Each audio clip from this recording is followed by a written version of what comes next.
Hello guys, this is Asi from Crypto Jokers. Today I want to talk to you about XRP. Now, as you know, I used to have a bag here before the swell conference that took place here just before the dump. Sorry, here. This is the weekly chart. Now, I was expecting a big bounce like 2018 bounce. This is the swell conference bounce. You can see it had a really big percentage gain, 200% gain. This is really good. Now, this year, it took place in the 7th of November, 5 days ago. We had nothing. We had no pump. We've just been bleeding to the downside. And then I scrolled higher to the big time frame and I noticed this huge descending triangle. We've been trading in this huge descending triangle. You can see we have a touch here of the resistance, descending resistance, and two touches here.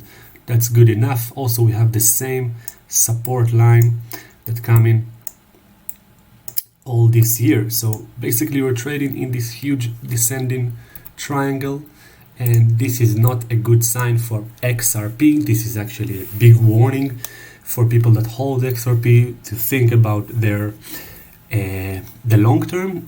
This probability is to the downside, to break to the downside. Like, you know, in 2018 Bitcoin was trading in a big descending triangle and it broke to the downside in the end of the year and lost another 50% of its value. So if you take a 50% of its value, it's very bad. You don't want to be 50% on the blood.